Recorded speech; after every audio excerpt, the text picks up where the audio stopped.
Bismillahirrahmanirrahim. Assalamualaikum warahmatullahi wabarakatuh. Perkenalkan, saya Jumratul Estidiana dengan NIM 23121031.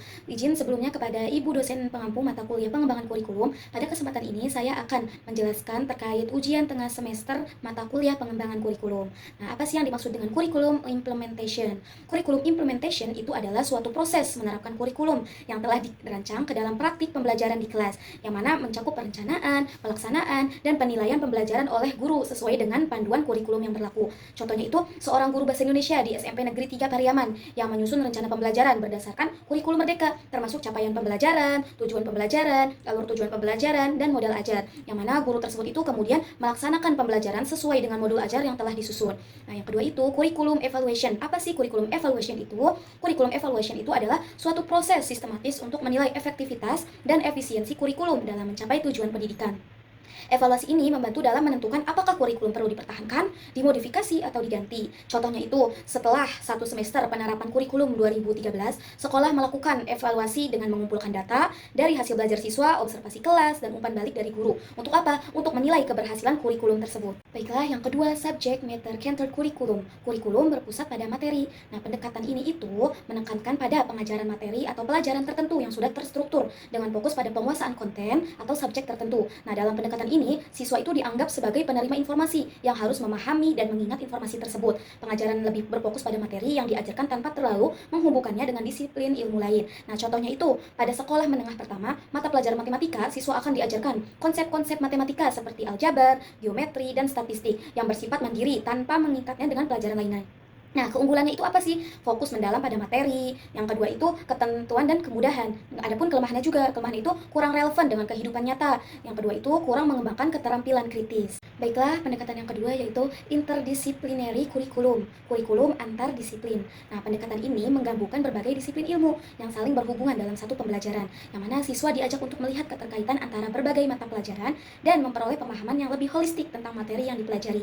Nah, yang mana pembelajaran ini tuh bertujuan untuk memberikan pengalaman yang lebih kompleks dan relevan dengan kehidupan nyata. Seperti contohnya itu sebuah proyek pembelajaran yang menggabungkan ilmu pengetahuan alam dan matematika. Misalnya, mengajarkan konsep tentang perubahan iklim sambil menghitung data, suhu rata-rata, dan presentase perubahan sehingga siswa dapat memahami peran kedua bidang ilmu tersebut secara bersama-sama.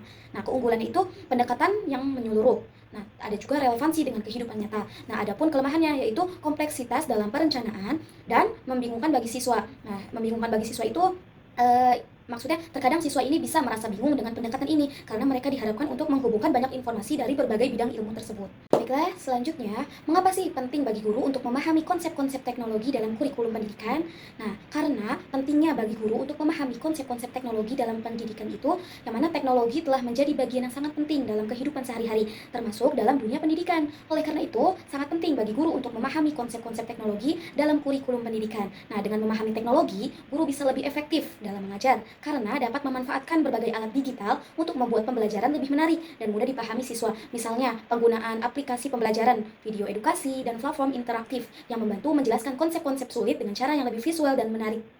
Nah, selain itu, pemahaman teknologi juga membantu guru untuk mengikuti perkembangan zaman yang ada, yang terus berjalan, dan memenuhi kebutuhan siswa yang sekarang ini dengan dunia digital. Hal ini tuh mendukung bagi siswa dalam mengembangkan keterampilan yang relevan dengan dunia kerja masa depan, seperti keterampilan teknologi, kolaborasi, dan problem solving. Nah, guru yang memahami teknologi lebih mampu beradaptasi dengan metode pembelajaran yang lebih modern, seperti pembelajaran daring, pembelajaran hybrid, atau blended learning yang semakin banyak diterapkan. Semua ini memberikan pengalaman belajar yang fleksibel dan efektivitas bagi siswa. Baiklah, materi selanjutnya itu apa yang dimaksud dengan azas iptek dan berikan contohnya. Nah, jadi azas iptek, ilmu pengetahuan dan teknologi dalam pengembangan kurikulum ini merujuk pada penerapan ilmu pengetahuan dan teknologi terkini dalam penyusunan dan pembaruan kurikulum. Nah, yang mana azas ini berfokus pada pengintegrasian kemajuan ilmu pengetahuan dan teknologi untuk meningkatkan kualitas pendidikan. Yang mana kurikulum yang dikembangkan dengan azas iptek harus mampu mencakup materi-materi yang relevan dengan perkembangan ilmu pengetahuan dan teknologi yang terjadi di masyarakat.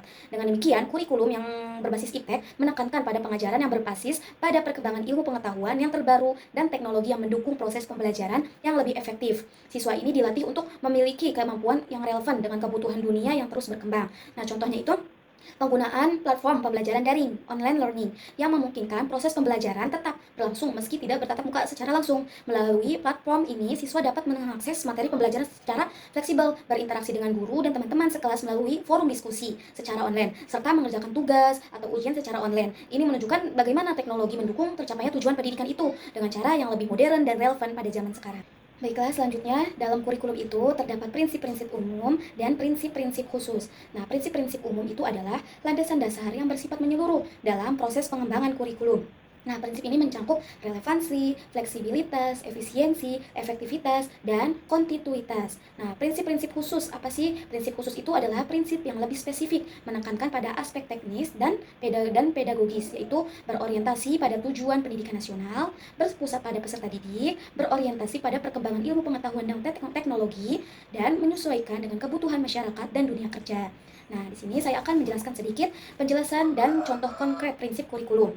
Nah, prinsip kurikulum adalah prinsip yang menekankan pentingnya keseimbangan isi kurikulum antar jenjang dan tingkatan, yang artinya apa yang dipelajari di tingkat sebelumnya menjadi dasar bagi pembelajaran di tingkat berikutnya, sehingga proses belajar berjalan secara terstruktur dan bertahap. Nah, contohnya itu seperti dalam pembelajaran bahasa Indonesia, siswa SD belajar menulis kalimat sederhana. Saat masuk SMP, mereka mulai menulis paragraf narasi dan deskripsi. Ketika di SMA, mereka mengembangkan keterampilan tersebut menjadi penulisan esai dan teks editorial. Nah, yang mana menunjukkan adanya kesinambungan dari yang sederhana ke yang lebih kompleks. Baiklah, mungkin itu saja yang dapat saya sampaikan. Kurang lebihnya mohon maaf. Semoga bermanfaat. Wallahu muwaffiq ila aqwamit thoriq. Wassalamualaikum warahmatullahi wabarakatuh.